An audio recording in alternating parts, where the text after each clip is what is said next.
Welcome, welcome everybody to today's Solution Spotlight. Going to give it just a couple of minutes so that people can trickle in. And while we're waiting, I have Jesse who wants to break the ice with some trivia questions. So Jesse, how about you take it away?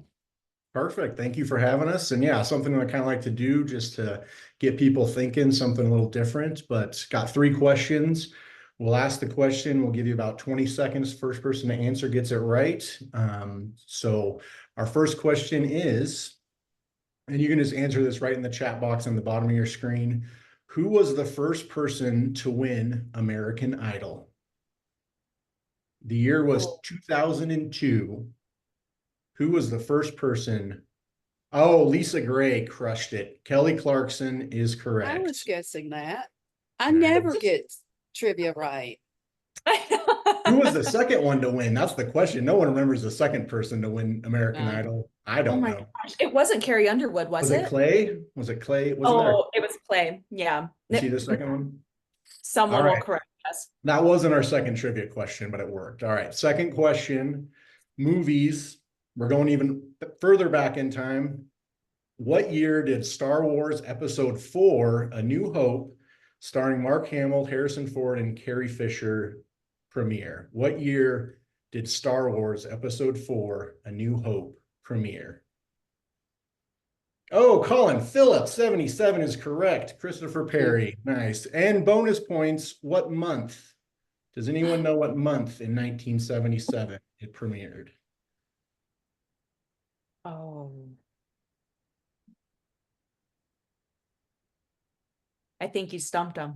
I might have stumped them. It was May 25th. It was a Memorial Day release and started the Star Wars franchise in 1977. All right, final question, then we'll get going. I think people are logging in and getting ready. All right, the final question will be related to XYPN. Michael Kitces graduated from college with a major in psychology and a minor in what? Michael Kitces graduated college with a psychology major and a minor in what? I know this one. I'm not going to say it, but I know it. I was surprised at this, and I heard it in a webinar he did a few years ago, like in 2018 or so. Charisma, nice, Chris. I don't know if that's a minor, but No, he's got he's the got a riz like no other. he's got the riz. Got the riz. Josh Gallagly, theater is correct. Michael Kitces Theater? had a minor in theater. Did not know Right? that. I know, and I don't think that it was like the back of house either. It was Up on front. theater. Yeah. Oh, interesting. We'll have to That's dig into why that he's a such a little good more. Yeah, speaker. performance. Mm-hmm. Oh yeah. Well, cool. Thank you, Jesse. I did not know 2 out of the 3 of those, and you gave me the answer, so that's saying something, but cool. Now that we have everybody kind of trickled in, let us get started. Welcome to today's Solution Spotlight, everybody. Get paid without getting overwhelmed. Tips on fee, billing, and books with AdvicePay and XYPN Books. Joining us today are Jesse Hoffmann, Account Executive at AdvicePay, and Rhonda Moore, Senior Sales and Onboarding Manager at XYPN Books. Here at XYPN, it's our mission to help advisors start, run, and grow the RIA of their dreams. We offer all the solutions that you need to run your business, and AdvicePay is one of those that is fully included in XYPN membership. XYPN Books is also one of our trusted service solutions for when you are ready to outsource your firm's bookkeeping. And we couldn't be happier to showcase them both, so thank you both for being here today. And just to introduce our guests today, Jesse Hoffmann from AdvicePay, serving as their account executive. He plays a major role in helping financial professionals learn how AdvicePay can help them grow their business and better serve their clients. Prior to joining our team, Jesse led an impressive career as a retail business manager. And outside of the office, you can find him watching a Montana State University football game, playing with his kids, and throwing the ball for his dog, Mabel. And Rhonda describes herself as a Southern girl who first dipped her toe in the world of bookkeeping when managing finances for a program that offered classes and sports to homeschooled children. And originally from Georgia, Rhonda enjoys playing with her golden doodle Rosie and reading in her free time. She loves working with new clients and helping our members get established and feel confident in their finances. And her favorite food is her own homemade spaghetti, and her favorite book is The Help by Catherine Stockett. All right, so before really jumping into today's topic, I have a few housekeeping items. So there is the chat tab and the Q&A tab below in Zoom. You can first, for any questions that you have, please drop them in the Q&A tab specifically, just so that it's easier to moderate. And then upvote questions as appropriate and just drop them as they come up so that we can answer them at the end of the presentation. And then some upcoming events tomorrow. Be sure to join us for Learn to Launch office hours with XYPN success strategists Chris Johnson and Alex Agan. And I will drop some links in the chat. And then August 14th is our series with is a webinar with N2 Content Marketing, how to get your first client from social media as a financial advisor. Last but not least, folks, as you may have seen, just hanging out in the waiting room, XYPN Live is coming up October 15th to the 17th in Minneapolis, Minnesota. And we have early bird pricing right now through July 31st. So be sure to purchase your tickets soon. Tickets are $499 for XYPN members, $699 for non-members, and they go up $100 after the 31st. So yeah, be sure to buy them soon. All right, that was it for me. I'm going to turn it over to Jesse and Rhonda and have them take it away. Perfect. Thank you, Sarah, so much for having us. Appreciate here. And I'll get started with AdvicePay, and I'll jump into a short slide deck. Be really simple, easy, and we'll get started. 1 second. I'll share my screen and we'll get rolling.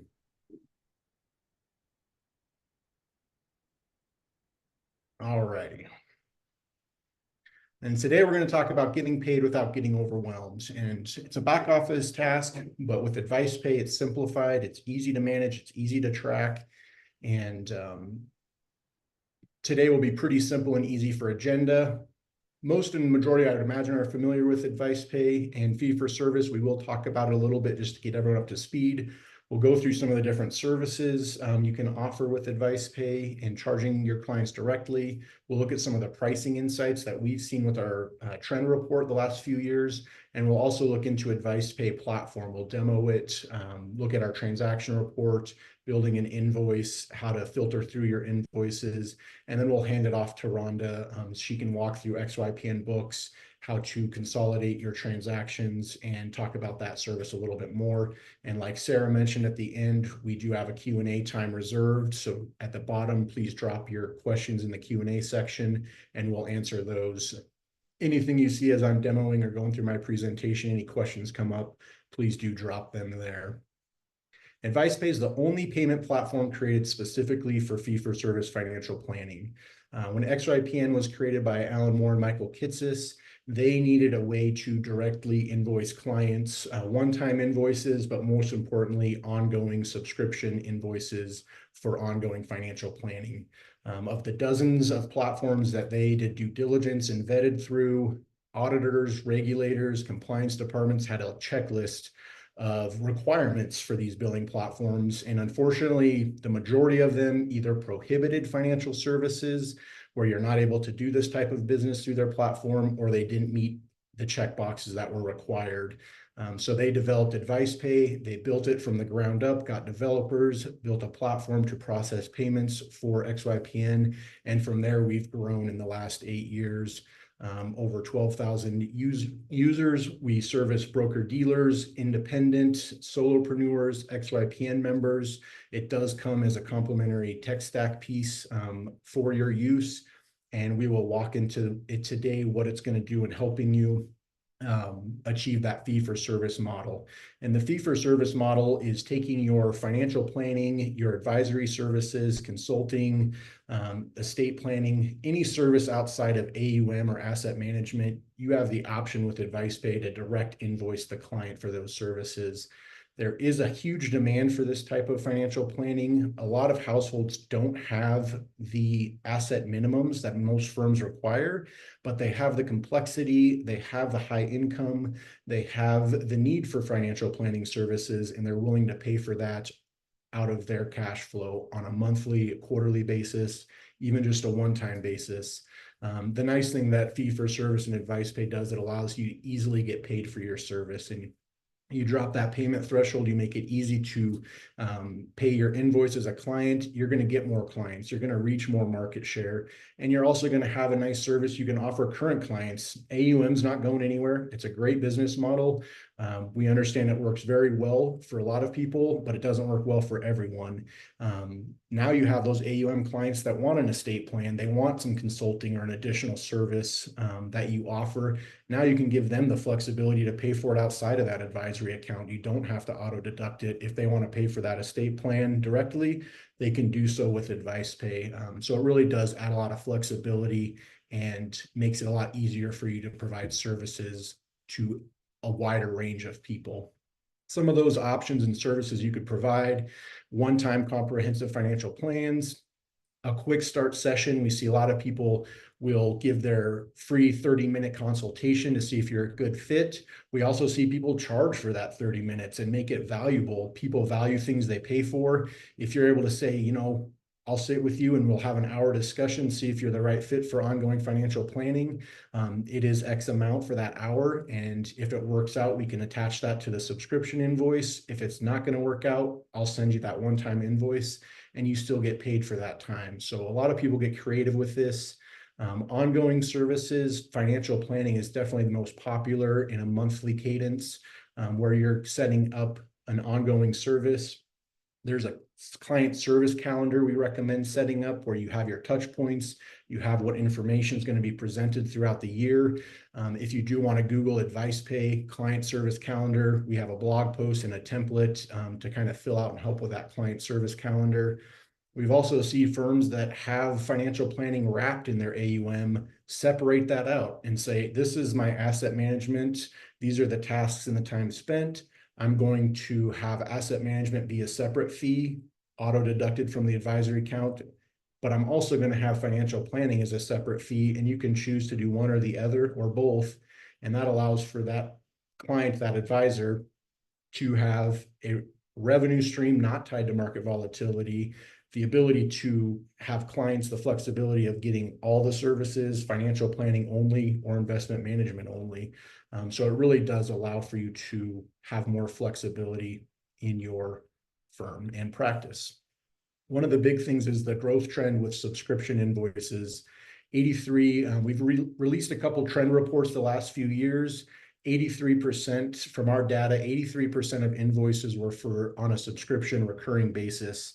And out of those, 74% were on a monthly cadence. You do have the option of quarterly and semi-annual, but our culture and our society is used to paying for professional services on an ongoing basis. Gym memberships, streaming services, house cleaning, professional services are now moving into this subscription model, and financial planning is no different. With the success of AdvicePay and XY Planning Network, it's evident that this demand is there and you can make a good living and a big impact on people's lives with fee-for-service financial planning. The other thing we like to see is the pricing trends and a slow increase. So monthly recurring invoices, the average has increased year over year to $265, and the one-time invoices have also increased to $1,578. That was 2023 numbers, but that's been increasing year over year. The thing I like to relate to the pricing trends in the monthly recurring at $265, that equates to about $3,100 of revenue a year for financial planning services.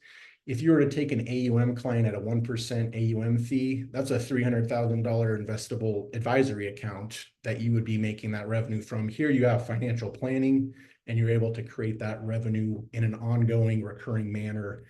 So it just kind of puts that into perspective that with AdvicePay and a fee-for-service model, you can make it profitable, you can have an impact, and you can grow a successful firm with this type of business. I'll jump into real quick, just a demo. This is our dashboard here of AdvicePay. We will probably have a lot of users on. We might have a lot that are non-users. This will be pretty high-level overview. Just going to walk through the dashboard showing your activity. You have the option and ability to, for this webinar topic of just how do I find out what invoices are out there, what's past due? with AdvicePay, you have an invoice tab and the ability to filter through. So if I wanted to look at everything that was unpaid from the month of June, you easily get the ability to filter through. And now I've isolated and found out the 4 invoices from June that are past due. I can take action on these invoices if I need to. I can send a reminder. I can view details. If I wanted to export that file, I could. If I wanted to look at invoices that were upcoming for the month of July or August,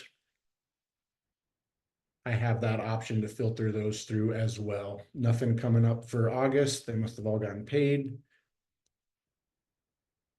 August has a few more coming up. So you have that ability to look at your kind of invoices upcoming, accounts receivable, and you have the option of exporting that as well. The other point I'll part out for making billing, streamlining your back office work is our transfer list. This shows all the client payments that come into AdvicePay. You have the ability to view those bulk payouts. You'll be able to click and get individual itemized invoice information for that bulk payout to your account. You can export this at any time. Once you export it, it's going to show you all the information. So our transaction report is very in-depth. It's going to show the description of services. It's going to show the amount the client paid, the transaction fee, the amount that was deposited as part of that payout. It's going to give you all this information in the transaction report. You can export that at any time. The other thing I like to point out is the ability in your menu settings and account settings. You have a notification, that transaction report I just showed you, you can just get it emailed to you. You don't have to come in here and export it. You can just get it daily, monthly, or weekly. You can also have anyone, if there's an admin or someone else on your team that needs the transaction report, you can BCC an email recipient to receive that transaction report just on its own as well. So that's a great thing to help you with your books, help keep things in track and align. Moving forward, I'm also going to share very quickly, because it is a very time-saving, effective. We have eSign that comes complimentary with AdvicePay. So there's eSign built in as part of your AdvicePay subscription. You have the ability to upload your agreement, and then you have the ability to create an eSign template. The one thing I'm going to point out here real briefly for users and those thinking of using AdvicePay or joining XYPN to get AdvicePay and start fee for service and start your own firm is when you're creating your eSign template in AdvicePay, when you select this pink box sender, that's going to autofill pop information from the invoice. The thing at the bottom of this agreement that I like to point out is all the invoice information is going to automatically populate on the agreement. One of the big compliance things that AdvicePay is separated from the other providers is the agreement is going to have to be signed in full before that payment request is sent. Let's go create a quick invoice, and then I'll get it over to Rhonda here in a couple minutes. We're going to go to create new invoice, your option of selecting your client. We're going to attach that document to make it simple and easy on the demo. You can have a signing order, no signing order. You can include an additional client if you wanted. For just demo purposes, I'm going to leave it to client only so we can see it happen quickly. And then we're going to look at setting up that monthly subscription starting August 1st. You do have an option of limiting the payment option for your client to ACH only, credit card and ACH, so you can limit the type of payment you will accept on that invoice. The client doesn't know any different if credit card's deselected. All they see is ACH option. We recommend giving the flexibility, but you can choose and pick what type of payments to accept on what invoices. We'll use our fee calculator that's also configurable and built in. This is a common one, ongoing financial planning. We're basing it off of adjusted gross household income and net worth. 2 to 5% of AGI is kind of the threshold we see people are really comfortable with, 2 to 5% of income, and then anywhere from 0.5 to 1% of net worth. So we're going to say this is a household that makes $150,000 and they have $35,000 of net worth. We're going to look and see what that breakdown looks like. This is going to be shown on the invoice for the client. We're going to use that amount.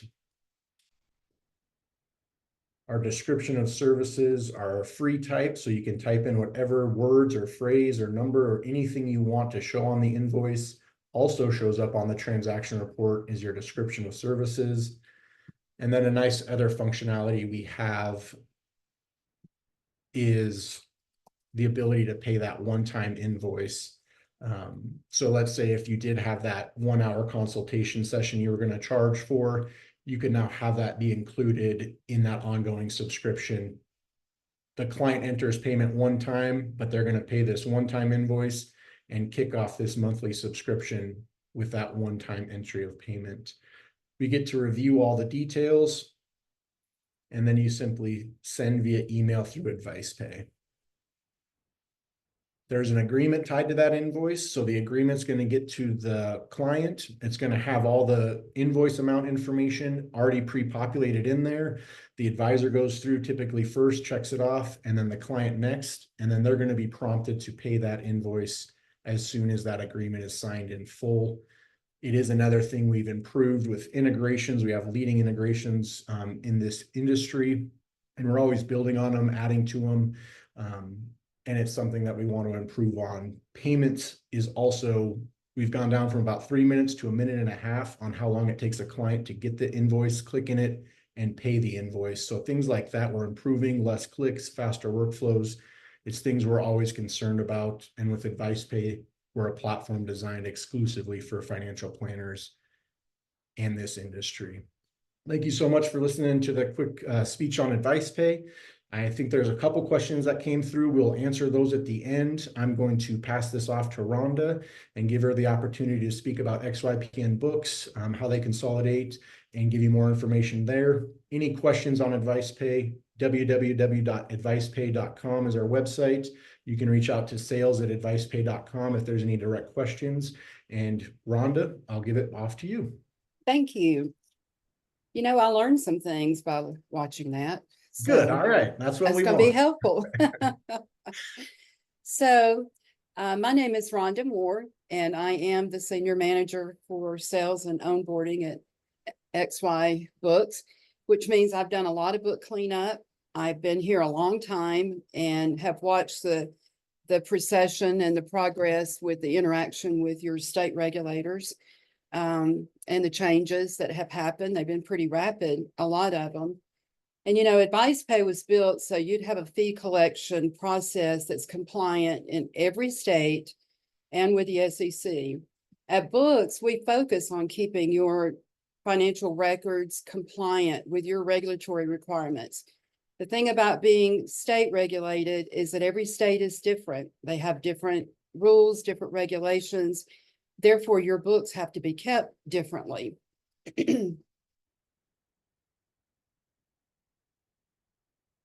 Bookkeeping involves a lot of accuracy. We want to maintain accurate records of individual financial transactions. When I talk about this, I want to go into just a moment of talking about transactional bookkeeping.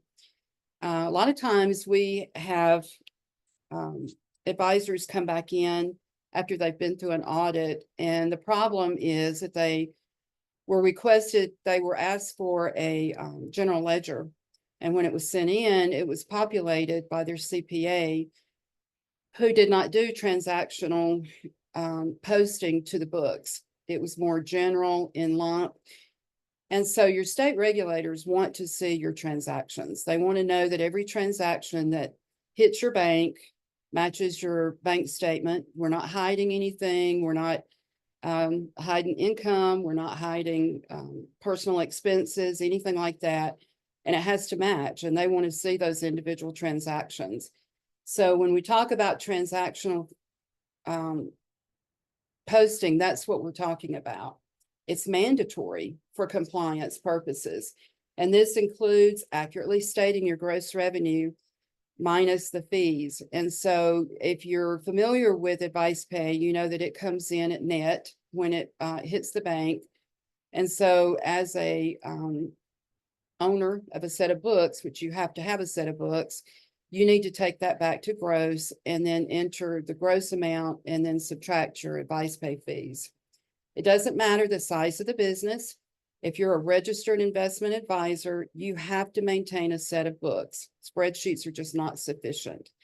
It's part of your compliance package. A lot of times it's overlooked because you don't get asked initially, or maybe even the first year, for financial reports, but you will be audited at some point. Your industry is regulated either by your state or by the SEC. Knowing what is required for your bookkeeping is imperative. Are you supposed to do it cash or accrual? Do you have a minimum net worth requirement? As a business owner, you're responsible for ensuring that the books are accurate and that they meet your regulatory requirements. If you outsource your bookkeeping, and we do get those that outsource them to their sister-in-law, and she didn't know that what accrual accounting meant, what they were talking about. So she wasn't keeping it that way, and they get in trouble. They get, that gets kicked back, and then there's a couple of years worth of work that has to be done going back, trying to get the books compliant. Working with AdvicePay, we encourage you to use AdvicePay. We know it's compliant in all the states. It was built for and is only available to financial advisors, and it's easy to use. Now, you may not think it's easy to use when you start trying to put it into your books. We use QBO for all of our bookkeeping clients. And so we do have a system on the way that we handle AdvicePay when it comes in. There's several different ways that you can do it. And I do have a video that Sarah's going to put in the chat or the Q&A so that you can watch it, and it will actually demo how you do it. But you can enter the amount directly from the bank feed just by opening it up, grossing it up, and then entering a second line, which subtracts that advice pay fee. You can make sales receipts at gross with the same thing. With a sales receipt, you're going to take that deposit that hit the bank, and maybe it has 3 or 4 sales receipts that you'll match to it. And at the bottom of that, because that's gross and what hit the bank was net, you will put in that secondary item of advice pay fees, which goes in as a negative number. So it's not too difficult. You can use a third-party app. We use one called the Importer. It's available to you through AdvicePay if you want it. The Importer just takes the information from that beautiful spreadsheet that Jessie shared with you, and it enters it. Okay, so you can build your sales receipts and your invoices based on the gross net. You can have all your transactional information in there. It's by client. You can put in the product and service. So all the details that you want to keep inside your books will be there.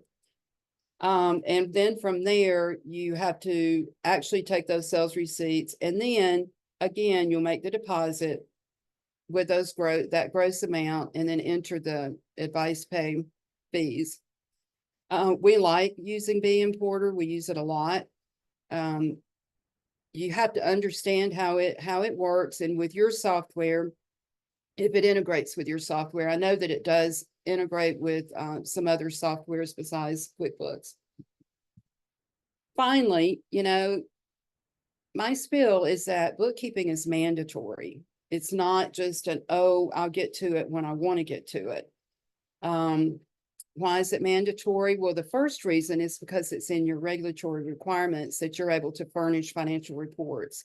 Financial reports require two-party, double entry accounting, which means that you're posting the debit and the credit for every transaction that goes through your books. And online software does a lot of the work for you because you post one place and then you sort of tell it where to go, but it posts in both places at the same time. But it also helps you manage your financials effectively. You want to be able to look back on your set of books and see maybe problem areas, maybe where you're spending too much money. I had my accounting teacher told me when I was taking accounting that books are a history of your company. They're important. They're going to tell you where you started, where you are right now, and they're going to help you figure out where you're going. And so, it's our hope that, you would start a set of books and they're clean and you're doing a good job with them, or your bookkeeper is, or you send them to us and let us do them, and that you'll be able to keep that set of books for the whole life of your business. It provides a foundation for transparency and accountability and client trust, which are all critical in your industry. Using tools like AdvicePay for billing and receiving payment is just one more step to staying compliant.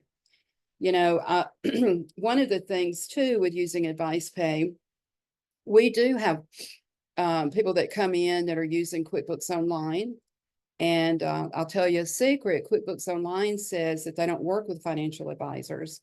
They don't say financial advisors, they say the financial industry. And by this, they mean if they audit your books, and I know this, that we got into this when I started with XY, and we wanted to use QuickBooks to collect payments from vendor or from people that were buying tickets to conference. And we couldn't do it because AdvicePay went to the website. QuickBooks went to the website and looked, and they saw that we work with financial planners, and they never would approve it. And so I talked to the lady, and she said, no, we don't. And they lump financial planners in with payday lenders, so they're not compliant. And so that things like that you can get into. And the thing about it is you may get by with it initially, but if they discover that you're a financial planner, they can shut you down in midstream. And I personally had an incident happen where my ex-husband started a business, did not read the MICE type too well, and he did a drop ship for something that was purchased, and they saw it flagged something, and they went in and they shut it down. We never did receive payment on that box that he had drop shipped. So beware of payment processors. And you just want to be compliant in all things that you do. We can help. We do books. We focus only on financial advisors. That comes with a genuine understanding of each state, your unique needs for your particular state. How do we keep books that are going to satisfy your regulator and going to satisfy your CPA for your taxes? The state cannot tell you how to file your taxes, and most of our advisors file their taxes using on cash basis, meaning that they recognize revenue when it comes in. But if you're in a cool state like California, Florida, Texas, you can't recognize revenue just when it comes in, especially if you are collecting in advance.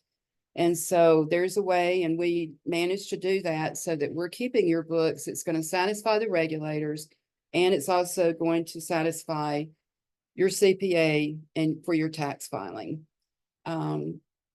You're unique. Your business is unique.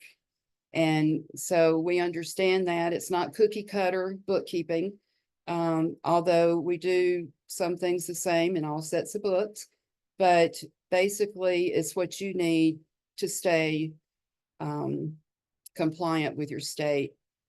If you're interested in bookkeeping, you can go to the website, XY Planning Network, and just put in an interest form, and we can talk, and we'll talk you through how you can get started.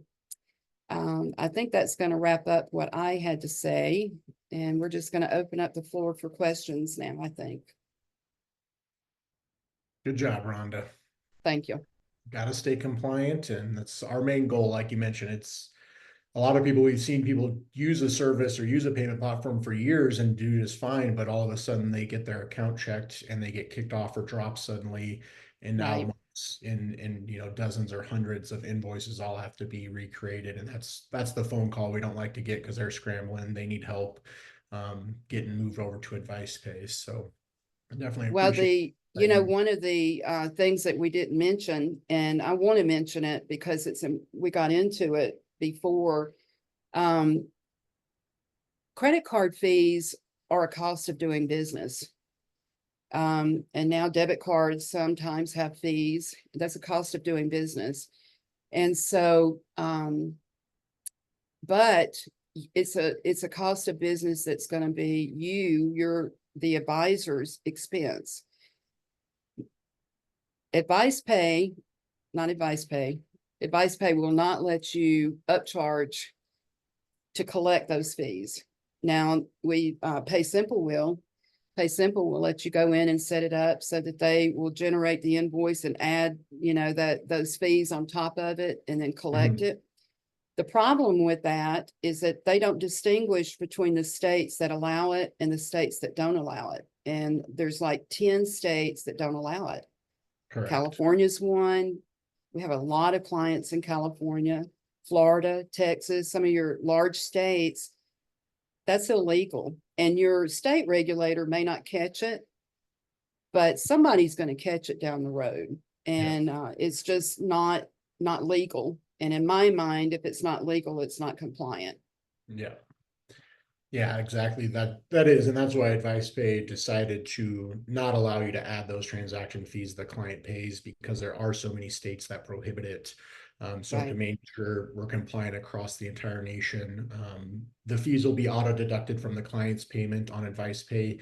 You don't have the option of including that transaction fee that the client is paying. So our best recommendation is to just bump up your service or your cost of service by 3 to 5%. And that's going to kind of accommodate for that transaction fee. It's nicer on the client because they only see one. This is the amount I'm paying. I don't have to see those extra little fees that are added on. And then exactly right on the back end, that transaction report will show the detail of those, what transaction fees were taken out of the gross, and then what was net deposited into your account. So. Yeah. And that's like a big thing that AdvicePay, that's all we're focused on is independent advisors, broker dealers, RIAs. We're not worried about lawyers or anything else, any other industry. So if regulations do change, there's a lot of regulations around payments and the processing of them within financial service. If those change, we're going to change our platform to adjust to it. Whereas a lot of other payment platforms just don't care. They'll either just kick people off or say, well, now we're not doing that anymore. It's too complicated and too regulated, which most of them, that's what they do currently, is just prohibit, like you mentioned. So great information. Let's get to some questions, shall we? Here's one for you, Rhonda. Let me see. What have you seen in terms of regulators requiring documentation for each and every transaction? Are there some states that require documentation for everything and other states that require only for transactions above de minimis amount? Example, $20. Which states are the most demanding and which states are the least? Thank you. Wow. Okay. I hope I can Question. remember that whole question. So the states that want to see it transactional, is that what we're talking about at first? Let me go down and look at it. Okay. Are there some states that require documentation for everything, and that in some states that only require for a de minimis amount? Well, you have to have documentation for every transaction. Now, if you're talking receipts, no, they don't require you, your states don't require you to do receipts. That would be the IRS when they come in and look at your books. But for the income revenue stream, we don't mandate and I haven't seen the regulars mandate that say with AUM income revenue that you go in and put it in your books by client. And part of that is because you have a spreadsheet that you uploaded to Schwab or whoever your custodian is for those payments, and you can provide that easily. Okay. So I haven't sat in on one of those where the regulators ask for it, but on our end, we haven't seen that. Now, what I don't suggest you do, like with AdvicePay, is just go in and post everything at net, because your income is understated and you're not even putting the expense of AdvicePay in there. So while the bottom line P&L may look the same, the books are not accurate, and that income is not accurate, and neither are your expenses. So, and then in the long haul, maybe you want to look at what it costs you to accept credit cards. You know, maybe you want to make a determination on AdvicePay, what it costs to you to have that merchant account, and up that price, as JC said, to cover it, you know, just overall up it. And I think with the over $20, you're talking about receipts. And I haven't really seen the states doing anything with receipts. It's more about the way the books are kept. If you're billing in advance, you know, you can't post it onto your profit and loss statement until you collect, or until you have earned that revenue. Washington, you can't even do recurring transactions. You have to go in and justify each amount that you bill. You have to put in how many hours you worked, what you charge for that, and then you can bill. And I've seen people, and you know, they're using AdvicePay to do this. So what we do when we're putting it into the books is we also put that description in that says this is what they did to earn the money. So they wouldn't have to go back to AdvicePay and look. We've got it broken out for them. And we put in all of the AdvicePay by client.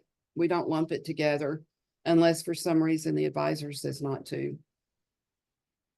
Does that answer the question? I think so. I think that gets it pretty well. I'll take one. There's another clarify the answer to Colin's question. AdvicePay taking ACH payments. What other fees can we expect with AdvicePay? There's a transaction fee. So every invoice, whether the client pays ACH or credit card, there will be a transaction fee deducted from that client payment. If they paid $1,000 invoice with ACH, $10 is going to be taken out, and then you'd have a net transfer of $990 to your account in that scenario. And so our recommendation is just to increase that is now $1,000 and $10 or $1,000 and $50 to accommodate that. So that's where the transaction fees come into play. And then within building the invoice, you can choose credit card or ACH. Those transaction fees are also reduced. Like we mentioned, AdvicePay comes as a part of the XYPN membership. So you don't have to pay for the monthly AdvicePay subscription, and XYPN members get reduced transaction rates through AdvicePay versus our standard retail. So get some really good benefits being an XYPN member using AdvicePay. I can answer Evan. Perfect. Question. To streamline how if you have recurring transactions and you want to put them into QuickBooks, you can set up recurring invoices inside of QuickBooks. You can also set up recurring sales receipts inside of QuickBooks, so that every month on a certain day, those things will post and they'll be in your books. Now, you can actually go in and set up a product and service called merchant fees and add that to your invoice. Okay, so that the financial planning that you're charging may be $300, and then the AdvicePay fee, if you know what it's going to be, you can put in merchant fees and then just go ahead and deduct it. If it's the same every month, a lot of times those are the same, you know, and especially for the ACH ones. And then that's part of that's already done. So you're not having to go in and enter that information. If you are if you're an XYPN member, you know, we do host office hours on Wednesdays, and you can come in and ask questions. We're happy to show you how to do this. We're happy to show you how to post your AdvicePay revenue, how to make a recurring transaction if you want to do that. So we can answer some of those one-offs, and we have several bookkeepers that are online at the same time. So if it's something specific you want us to go in and look, we can do that. Perfect. And then another one, any experience with financial planners using Xero? The business importer license, it does work with Xero, so you can take that business importer, that transaction, and Mhm. upload it into your Xero, and it'll work the same way as QuickBooks Online. Yeah. Here's another one for you, Rhonda. Can you speak on the process if some revenue is in advance and some is due in arrears? What are some best practices when keeping our books if this is the case? You have to keep accrual. I mean, if you, and it really does depend on the state that you're in. But there's another caveat to this. More and more advisors I see are, they may be registered in one state that doesn't have that accrual requirement. And then they have clients in another state, so they register in another state. Well, I just have one. And so they're having to change the books from cash to accrual. Okay, so it'll satisfy both. But basically, it's the revenue that comes in advance that you have to drop into a liability account called unearned revenue. And you have to leave it there. What we do typically, if it's 3 months, okay, then we're talking that we would drop that amount in there. And then at the end of each of those months, we take 1/3 and post it back to the profit and loss statement. If you're collecting, if you think you're collecting in advance, but it's just a month at a time, like you bill them on the first of the month, but it's for that month, then you just post it when it comes in. Okay, so we do have people that do both, and the ones that are being collected monthly those are posted as they come in, and then the ones that have the AUM collected in advance, we break that out and put it into unearned revenue and then put it back under the profit and loss when it happens. And one thing that I will mention about this, Tony and I both got into this with a client who was in an accrual state and had been putting his funds over into an unearned revenue account. However, as soon as the money hit his bank, he was withdrawing it. Okay, so the balance sheet was showing negative net worth. Okay, because that money that's sitting in that liability account for those couple of months is a liability, and the money was not in the bank. And so this went back a long way. He came to us to see how he could fix it. And there's not a way to go back and fix it. You know, the money's gone. It's in his checking account. He said, well, I had it in my, I had it on hand. The regulators want to see that it's in your books, that it's in that business account that's linked and tied to your books. Good, stay there. Mhm. Excellent. I'll take another one here. I got Evan had a question and Colin as well. I'll answer kind of in both. Does AdvicePay support other types of documents being signed or just the invoices demoed? Absolutely other documents. So you have the option of sending an agreement without an invoice attached to it. So you can just send the document for e-sign without an invoice attached at all. So you can do that. Also, another nice functionality is you can attach additional documents. So we see a lot of advisors take their agreement as well as their relationship brochure or their ADV or whatever supporting documents that need to get to the client. They'll have those all sent out at the same time. The client signs the agreement, but they have those documents attached to that for their records as well. And then Evan had a question, possible to have an auto escalate for a monthly subscription, but force an agreement amendment template to be auto sent before the increase kicks in. We do have the auto escalate, excuse me.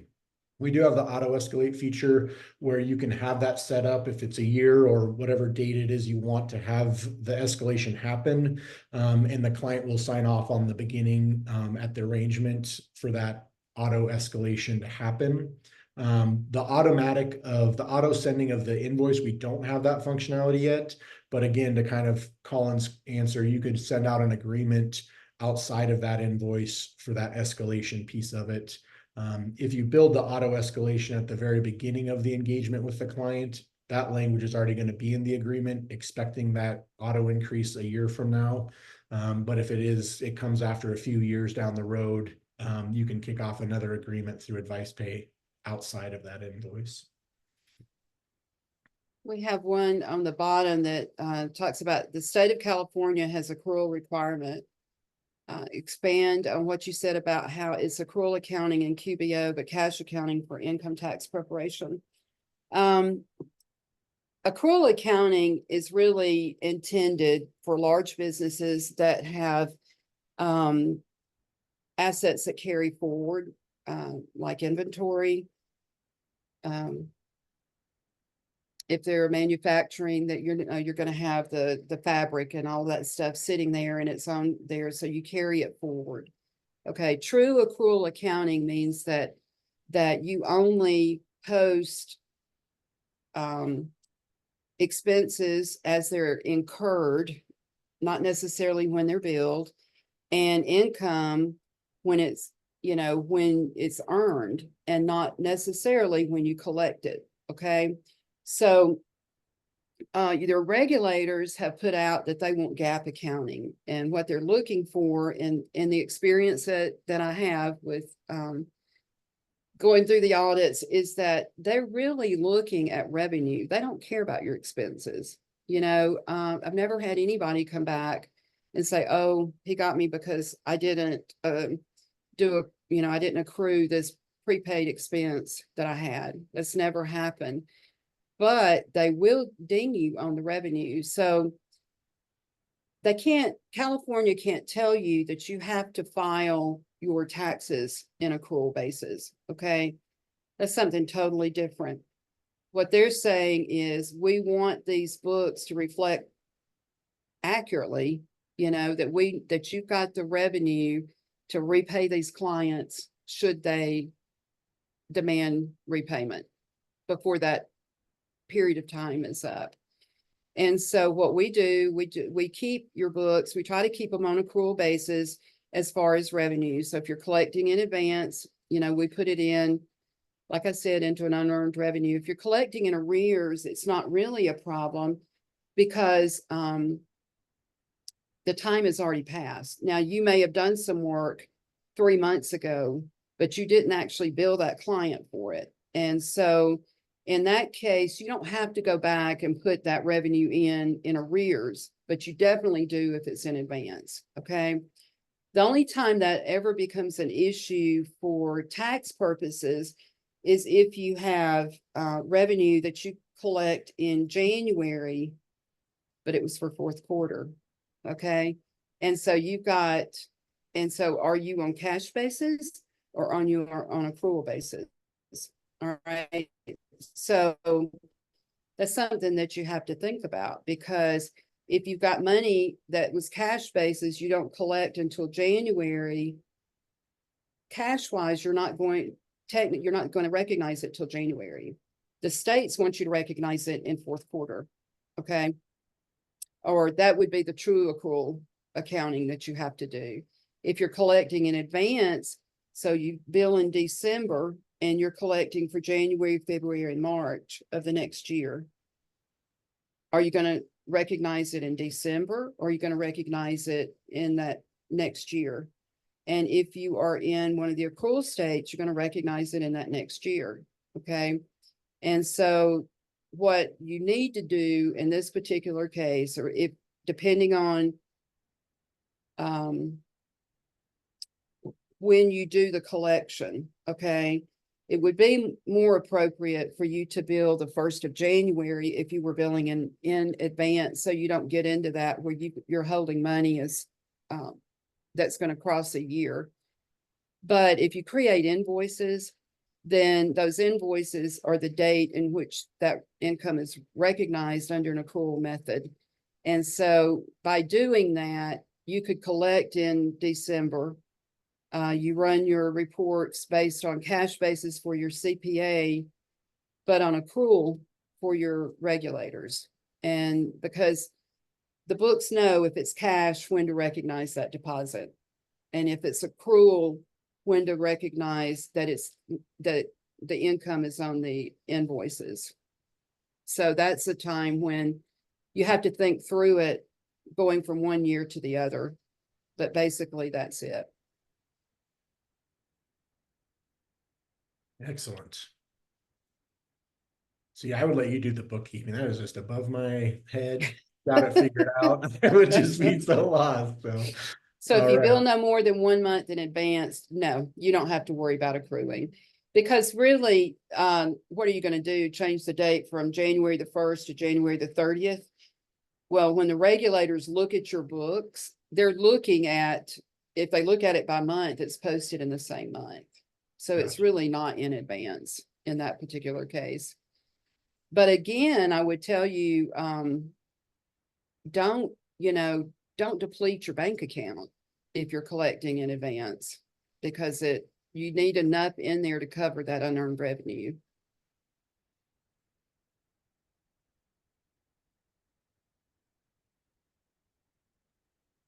Right on. Well, I think that we are rounding the hour, so this looks really great. There's one more question that just came in. They If always I happen right at the end. I know, and it's perfect. I love it. If I invoice and receive half my fee up front and the remaining half at the end of the engagement, is it the case that I need to keep the first half in unearned revenue until the end of the engagement and then book the entire fee at the end? No. It depends on the length of time that it takes you, and you should know your own business, whether it takes you 60 days, 90 days, or whatever. What I tell most of my clients is that if you collect in advance, you can put it over into unearned revenue. If you think that you're not going to be doing that work during the first month, half that work in the first month. And then it's just a journal entry that at the time in which you feel like that you have earned that half, you can then put it back onto the profit and loss statement. The other thing is that fee refundable or non-refundable? If it's non-refundable, you don't have to worry about it.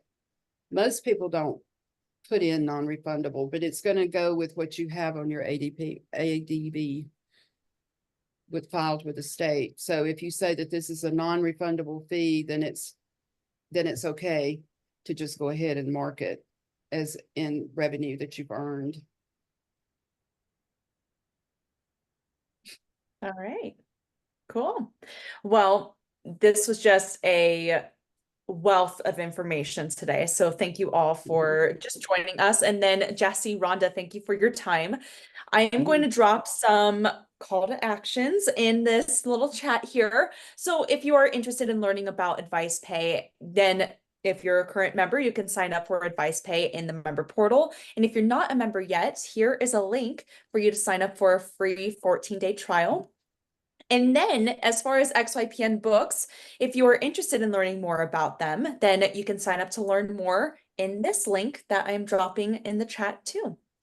And kind of last but not least, if you are interested in scheduling a call with an XYPN team member to learn more about XYPN, then there is going to be a scheduling link too for you to find a time that works for you.